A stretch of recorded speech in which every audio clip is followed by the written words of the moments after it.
Isang Boston Celtics fan ang napahiya sa kanyang signage na "We want Boston, no you don't." Ito yung pagkatapos na matalo po ng Boston Celtics ang Philadelphia 76ers sa Game 1.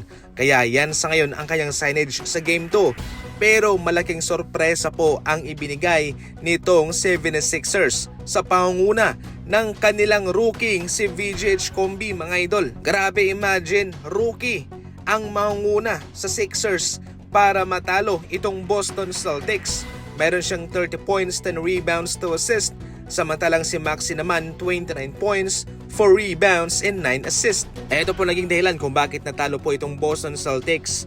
Yung kanilang first 5, si Hauser 6 points lamang, si Kita 8 points, si White 8 points. Grabe yung depensa rito, mga idol. And at the same time, nag-i-struggle din ang mga players ng Boston Celtics sa kanilang scoring, sa kanilang bangko. Halos walang double-digit scoring dyan. Kaya nakabawi itong 76ers sa Boston Celtics. Nagpapakita lamang po ito na kayang-kaya nilang matalo itong Boston sa series na ito.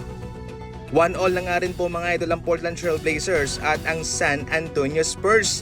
Binura ng Portland ang malaking kalamangan nitong San Antonio sa pagsisimula ng fourth quarter. Subalit nga itong Portland Trail Blazers ay mayroong kakayahang mga comeback, mga idol, especially mainit na mainit sa Scott Henderson. Nagawa po nilang makuha ang malaking kalamangan ng Spurs at nakaabante na sa mga huling minuto. Malaking kawalan din po si Wembanyama, yung kanya mga matataas na galamay pang depensa. Malaking bagay po yun sa looban. Kaya medyo nagkaroon din po yun ng epekto kung bakit natalo itong Spurs sa kanilang Game 2. So far, kung mapapansin nyo ngayon, ay halos nakabawi ang lahat ng mga kupunan sa kanilang mga kalaban. Maganda po ito, mga idol. Unpredictable ang mga laban sa ngayon, ha? Well, maliban na lang po sa Rockets at sa Los Angeles Lakers. Nilampaso po ng Lakers itong Rockets sa pagbabalik pa ni Kevin Durant. Naging maganda naman ang kanyang tulong para sa kanyang kupunan, pero kinulang naman siya sa ambag sa kanyang mga kasama.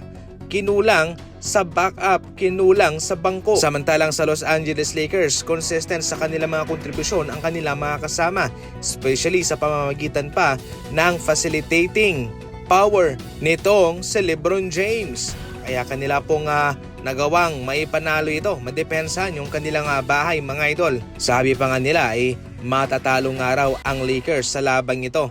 Pero kahit na nga walang Luka, walang Reeves, ay basic na basic para sa Lakers ang Rockets. Ito lamang nangangahulugan na mayroong malaking problema ang Rockets. Kaya imagine, wala yung dalawang star player pa ng Lakers pero nahihirapan pa rin silang manalo.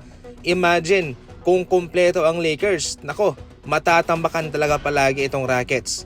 Ngayon pa man, mayroon pa rin naman silang chance pero napakababa. Sa ngayon, ang Lakers ang paboritong makaabante, mga idol, sa series na ito.